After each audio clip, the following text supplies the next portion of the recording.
Okay guys, sorry about that. This is take two. We're doing this on the phone and it overheated because it is hot right now. Anyway, we're going to stand right here in the shade while I talk about a few things, and he'll show you more up close as we pass by it. These right here are the peas that I've planted. Actually, 4 of the 5 boxes have survived. I believe I may actually make peas off of them. They're looking good. No flowers yet, so that'll determine, you know, whether we make peas or not, whether we flower or not. Remember, the goats got these peas twice. Yeah, they were eaten twice. One box worse than others, and you'll see as we pass. I can't remember which peas are in which box right now. But the box that's, you'll be able to tell that it's mostly grass rather than peas. I'm letting it grow though, because I can still harvest some seeds off of it, even if we don't get enough to eat. I'm going to go over here. When we pass by, I'm going to show you some of the zinnias over here. They're really pretty. They're just starting to open good. And I want Tommy to pan around right here. This is my melon patch. It was 2 little short rows, about 12-foot long rows. And we have melons growing in there, so I'm really excited about that. I've never been successful with growing melons, and so it looks like we're going to at least get to have some to taste. They're growing crazy though. These could have been trellised and we didn't do that soon enough. So and Tommy, can you turn right above you? This is our little grapes. I was hoping they would get bigger. You can see this one right here is starting to turn. So I felt of it and it doesn't feel real soft. And so we're going to have a few little grapes this year. We weren't expecting that. And so I don't know what kind of grape it is. I've got to go look that up, go back through my paperwork and see which grapevine this is, because I planted 3 different ones. I only have 2 that survived, 1 that hasn't grown up like this one. So anyway, okay, we're going to walk this way, and as we do, Tommy's going to pan the camera on these boxes where you can kind of see the peas up close. And I want him to come in, and he's going to walk down the rows and show you the little zinnias that I have growing. I don't remember the name of the first few, but the red one is Roy Rogers.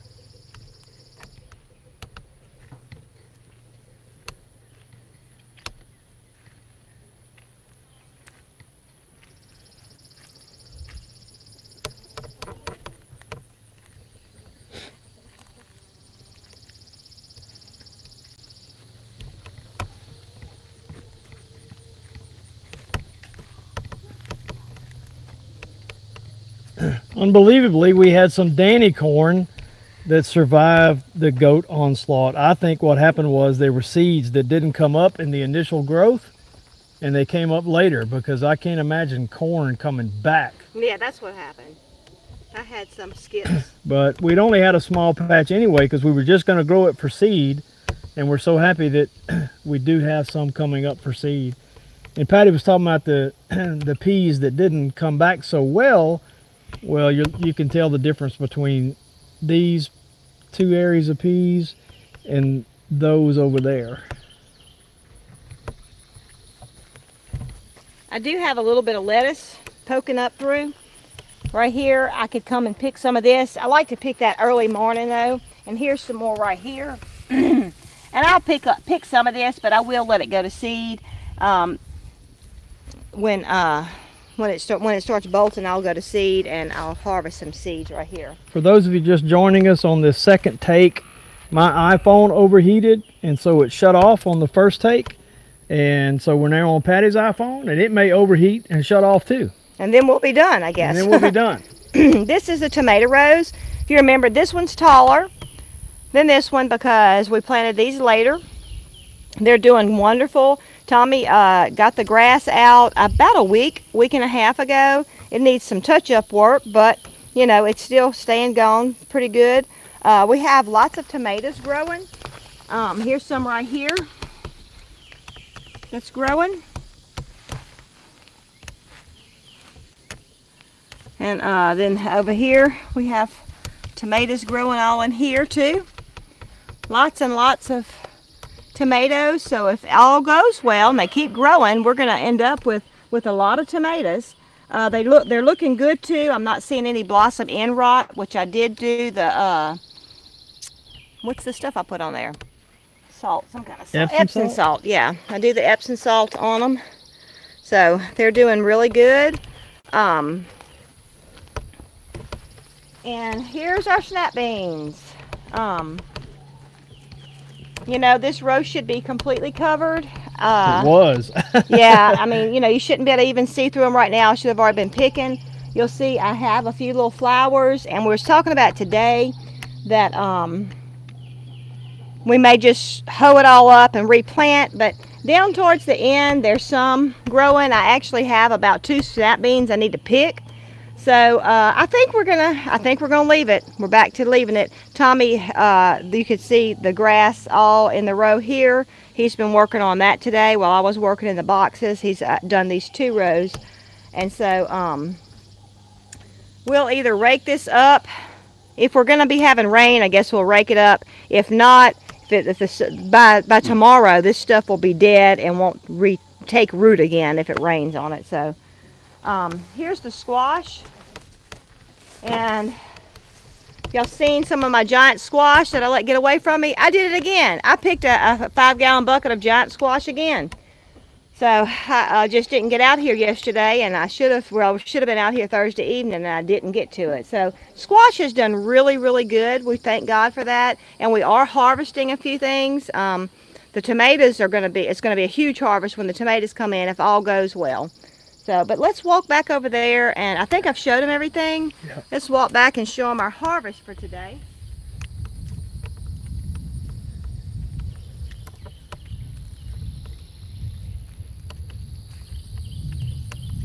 We encourage you, if you're on this live stream and you missed part 1, go catch up on that one, and you'll understand where these big piles of grass came from. And we'll talk about these tomatoes on the part 1, and talk about those eggplants on the part 1. Okay, now here's our harvest. So we've gotten a few little tomatoes. This will be 5 or 6 now that I think we've picked off of our free tomatoes. I picked lots of squash. There's some smaller zucchini down in here too, but even some of my yellow squash got away from me. Look how big that is. And it's starting to turn the dark yellow. When it does that, it's a little hard, so I may peel this off and still use this squash. But this one right here, that's just a little big. I like to pick mine about this size. But anyway, I was bad again. And here's some too big a squash that I make my apples with. Zucchini. Yeah, well, zucchini squash, yeah. But it's a zucchini. I make my squash, my apples with that. Apple crisp and mock apple and zucchini bread. Yes. Here is the spaghetti squash. They're on the small side, but we never came back and fertilized these or anything. Didn't water them either. I have a few bigger ones that's over in the Polaris I meant to put in here where I could show you. But you see they turn yellow like this when they're ready to pick.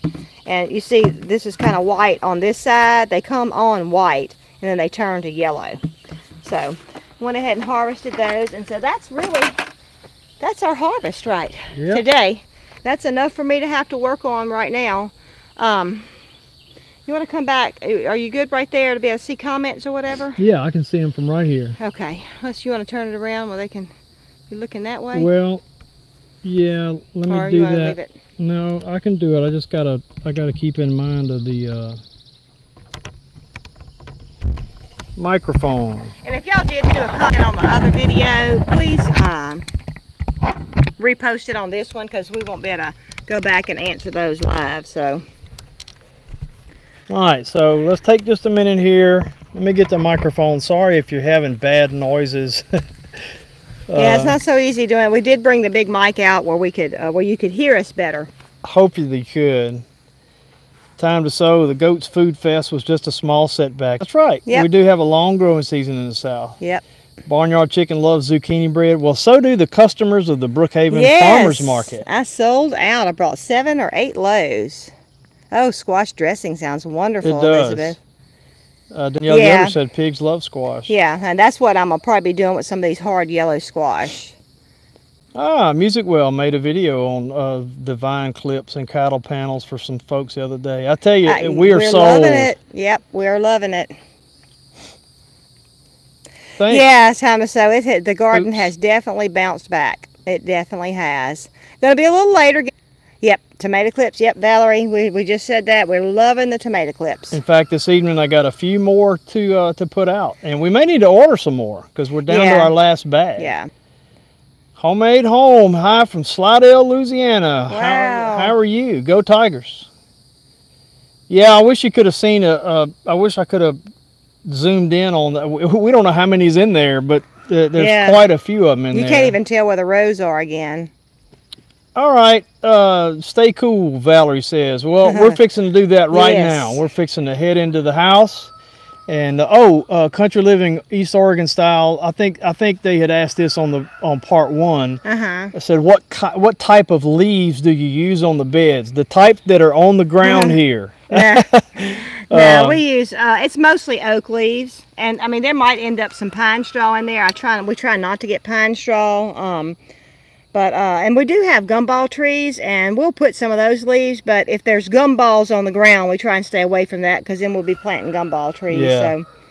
So, but mostly oak, I would say, huh, Tommy? Well, I don't know. Just whatever. It's just whatever's on the ground out there. You know, we've got 116 acres of trees, and just whatever it is, I'm not picking through them, you know, so... All right, guys, sorry for the breakup in the live stream. I hope you, if you didn't see part 1, go back and catch the first half. And we will see you next time. Y'all have a great day.